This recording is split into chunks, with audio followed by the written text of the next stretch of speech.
Class 8th chapter number 7 NCERT science conservation of plants and animals. ठीक है, यानी कि प्लांट्स का और एनिमल की कंजर्वेशन के ऊपर ये पूरा चैप्टर है। इसमें हम देखेंगे, हमने क्लास 7th में देखा था कि पहेलू और भुजू ने क्या करा था, फॉरेस्ट में विजिट किया था। वो फॉरेस्ट में घूमने गए थे अपने प्रोफेसर के साथ में। ठीक है, प्रोफेसर क्या, एक थे अहमद और था टीबू। तो वो बहुत ज़्यादा ईगर, बहुत ज़्यादा उत्सुक थे अपने एक्सपीरियंस को शेयर करने के लिए अपने क्लासमेट्स के साथ में, क्योंकि पूरी क्लास तो गई नहीं थी, केवल 2 ही बच्चे गए थे, पहेलू और भुजू। तो वो चाहते थे कि हम जल्दी से जाएं और जाकर के अपने फ्रेंड्स को बताएं जो हमने देखा है, जो हमने समझा है। ठीक है,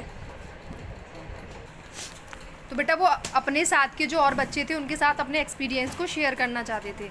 उसके बाद देखो, उनमें से कुछ तो भरतपुर सेंचुरी में घूमने के लिए गए थे। सेंचुरी बेटा क्या होता है, जहाँ पे एनिमल्स रहते हैं वो सेंचुरी होता है।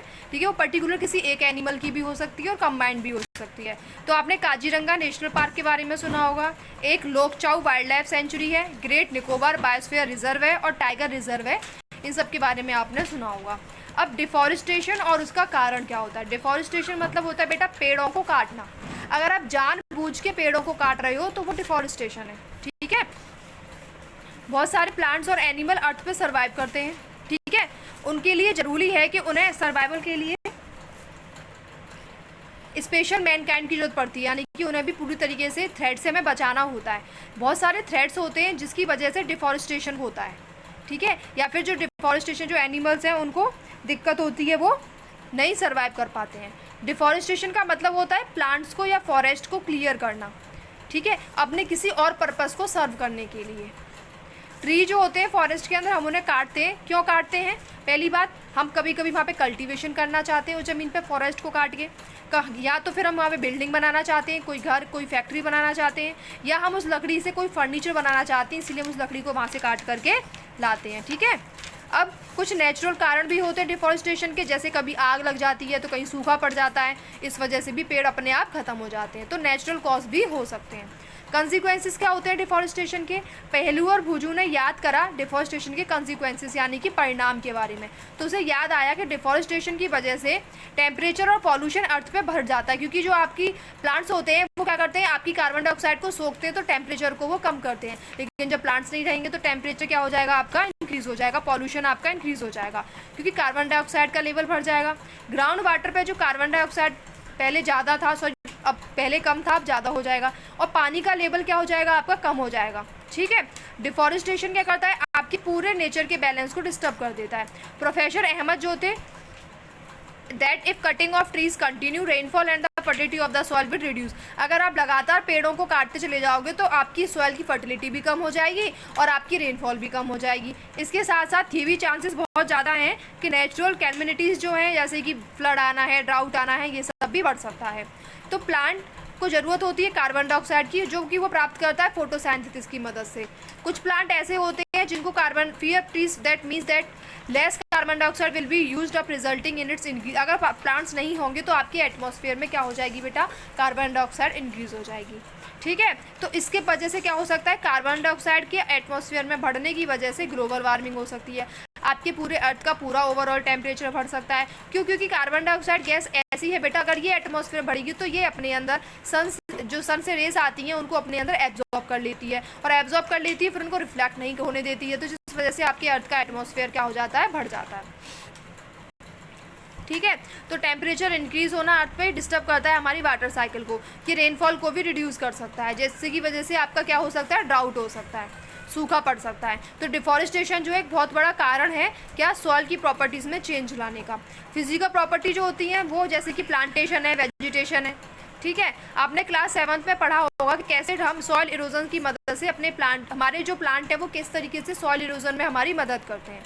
ठीक है, कुछ ऐसे प्लांट्स हैं बेटा जिनसे सॉइल इरोजन बहुत कम हो जाता है। अगर आप प्लांट,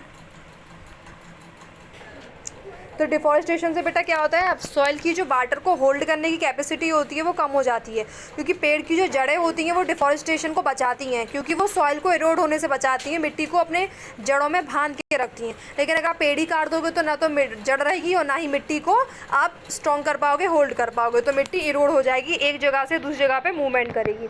और सॉइल का मूवमेंट करना एक जगह से दूसरी जगह पर, इसी को बेटा क्या कहते हैं, सॉइल इरोजन कहते हैं। ठीक है, और सॉइल इरोजन की वजह से आपका फ्लड वगैरह भी आ सकता है। अब फ्लड आएगी तो क्या होगी, आपकी सॉइल इरोजन जो है, फ्लड जो है सॉइल इरोजन भी करता है। तो फ्लड से जो सॉइल इरोजन होगा उससे क्या होगा, मिट्टी में जितने भी न्यूट्रिएंट्स चीज़ें हैं वो क्या हो जाएंगी, एक जगह दूसरी जगह पर बह करके चली जाएंगी। न्यूट्रिएंट्स बह सकते हैं और टेक्सचर बह सकता है, कलर वगैरह मिट्टी का चेंज हो जाता है जब वहाँ पर बाढ़ आ जाती है। तो आपने फॉरेस्ट के बहुत सारे प्रोडक्ट्स के बारे में पढ़ा था क्लास 7 में। इनकी शॉर्टेज होने से बहुत प्रॉब्लम हो, अगर आप पेड़ काट लोगे तो जो फॉरेस्ट से मिलने वाले प्रोडक्ट्स हैं उनकी शॉर्टेज हो जाएगी, उनकी कमी हो जाएगी। अब फॉरेस्ट और वाइल्ड लाइफ को कंजर्व कैसे करना है। वाइल्ड लाइफ का मतलब क्या होता है, जंगल में रहने वाले जीव। तो अगर आप देखोगे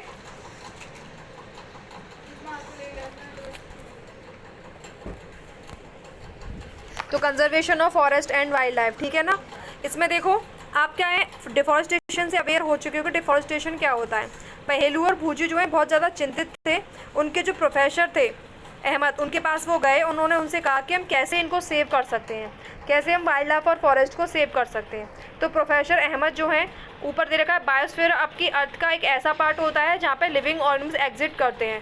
बायोलॉजिकल डाइवर्सिटी या फिर बायोडाइवर्सिटी जो होती है यहीं पर एग्जिट करती है अर्थ के बाद, अर्थ के अंदर ऑर्गेनिज्म के बीच में। उनके इंटर रिलेशनशिप और उनके इन्वायरमेंट के साथ जो रिलेशन होते हैं, यानी आपस में जो संबंध होते हैं उनके वो, और अर्थ के इन्वायरमेंट के साथ जो उनके संबंध होते हैं वो। प्रोफेसर अहमद ने क्या करा, एक विजिट करा बायोस्फीयर रिजर्व का, पहेलू और भुजू के साथ में और उनकी क्लासमेट्स के साथ में, और सेलेक्ट करी एक जगह जिसका नाम था पंचमढ़ी बायोस्फीयर रिजर्व। ये एमपी के अंदर है, ठीक है बेटा। तो पंचमढ़ी बायोस्फीयर रिजर्व एमपी के अंदर वो उनको लेकर के गए, और वो जानते थे कि प्लांट और एनिमल यहाँ पर पाए मिलते हैं, ठीक है। और इसी तरीके के एनिमल जो हैं वो हिमालय के पीक पर भी मिलते हैं और वेस्टर्न घाट के लोअर रीजन के अंदर भी मिलते हैं। प्रोफेसर अहमद को विश्वास था कि बायोडाइवर्सिटी बहुत यूनिक फीचर है, और उन्होंने रिक्वेस्ट करी थी माधव जी से, जो कि फॉरेस्ट में एम्प्लॉय थे, कि वो गाइड करें बच्चों को बायोस्फीयर रिजर्व के अंदर, ठीक है, और उन्हें एक्सप्लेन करें कि प्रिजर्विंग एरिया को कैसे बायोलॉजिकल इंपॉर्टेंस की नज़र में देखा जाता है, और ये हमारा नेचुरल हेरिटेज है। माधव जी एक्सप्लेन करते हैं बच्चों को कि कैसे आपके पर्सनल एफर्ट के अलावा सोसाइटी, गवर्नमेंट और आपकी जो एजेंसी है वो फॉरेस्ट और एनिमल्स को देखभाल करती हैं। गवर्नमेंट ने क्या करे, बहुत सारे रूल्स बना रखे हैं, बहुत सारे मेथड्स बना रखे हैं, पॉलिसीज़ बना रखी हैं उनको कंजर्व करने के लिए। Wild life sanctuary, national park, biosphere reserve, ये सब हमारे क्यों बनाए गए हैं, हमारे प्लांट और एनिमल को अपने उनके ही एरिया पर क्या करने के लिए, सेव करने के लिए। इसमें डायग्राम बना हुआ है, सब पंचमढ़ी सेंचुरी दिख रही है पिपरिया में, और यहाँ पर आपको पानी गेट है पंचमढ़ी में। सतपुरा नेशनल पार्क ये भी एमपी में है, और नीचे बोरी सेंचुरी ये भी आपकी एमपी के अंदर है। एक और है तवा रिजर्व है, तो ये इंपॉर्टेंट है, एमपी के पार्ट है। पंचमढ़ी, सतपुरा, बोरी और तवा, पंचमढ़ी, सतपुरा, बोरी और तवा, ठीक है। उसके बाद देखो बायोस्फीयर रिजर्व, चिल्ड्रन जो होते हैं अपने प्रोफेसर अहमद और माधव जी के साथ बायोस्फीयर रिजर्व के अंदर एंटर करते हैं। माधव जी उनको बायोस्फीयर रिजर्व के बारे में बताते हैं और उस एरिया के बारे में बताते हैं कि किस तरीके से बायोडाइवर्सिटी को कंजर्व करने के लिए हमने बायोस्फीयर रिजर्व को बनाया है। बायोडाइवर्सिटी के बारे में उन्हें अवेयर था कि plant, animal, micro organism generally ये हमारे एरिया पर पाए जाते हैं। बायोस्फीयर रिजर्व हमें हेल्प करते हैं मेंटेन करने के लिए बायोडाइवर्सिटी को, है ना, और उस एरिया के कल्चर को सेव करने में मदद करते हैं। बायोस्फीयर रिजर्व जो होता है उसमें बहुत सारे प्रोटेक्टेड एरिया होते हैं। पंचमढ़ी बायोस्फीयर रिजर्व के अंदर एक नेशनल पार्क भी है जिसका नाम है सतपुरा, और 2 वाइल्ड लाइफ सेंचुरी भी है जिसका नाम है बोरी और पंचमढ़ी। तो ये तीनों चीज़ें पंचमढ़ी बायोस्फीयर रिजर्व का ही पार्ट है, जिसमें एक नेशनल पार्क आपका सतपुरा और 2 वाइल्ड लाइफ सेंचुरी आती हैं।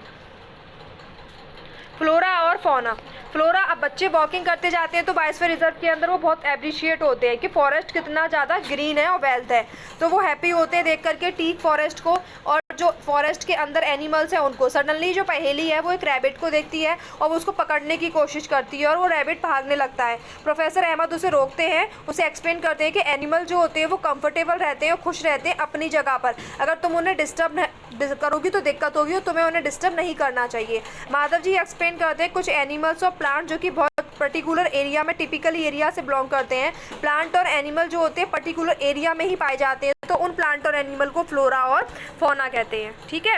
आपका मैंगो, टीक, साल, जामुन, सिल्वर फर्न, अर्जुन, ये सारे फ्लोरा है, और chinkara, blue bull, barking deer, चीतल, लेओपार्ड, वाइल्ड डॉग, वॉल्फ, ये सब आपके फौना के एग्जाम्पल हैं क्योंकि ये बायोस्फीयर पंचमढ़ी के अंदर पाए जाते हैं।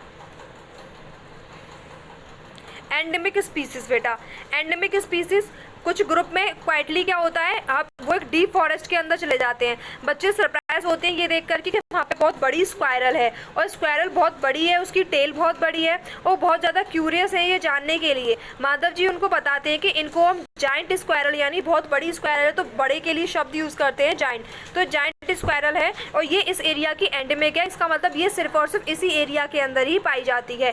एंडेमिक स्पीसीज बेटा वो स्पीसीज होती हैं, प्लांट हो चाहे एनिमल हो, वो केवल उसी पर्टिकुलर एक्सक्लूसिव एरिया के अंदर ही पाई जाती हैं, और वो नेचुरली कहीं और आपको नहीं मिलेंगी, केवल उस एरिया के अंदर ही मिलेंगी। तो पर्टिकुलर टाइप ऑफ एनिमल और प्लांट जो किसी भी पर्टिकुलर जोन के अंदर मिलते हैं, किसी पर्टिकुलर स्टेट के अंदर मिलते हैं, कंट्री के अंदर मिलते हैं, तो उसे एंडेमिक स्पीस कहते हैं।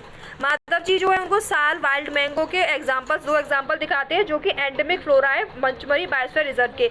यानी कि बेटा साल और वाइल्ड मैंगो आपको कहीं और बायोस्फीयर रिजर्व के अंदर नहीं मिलेगा जब तक कि आप उसका बीज लगे जा करके कहीं और नहीं लगा देते। तो साल और जो आपका वाइल्ड मैंगो है ये पंचमरी बायोस्फीयर रिजर्व का क्या है, एंडेमिक है।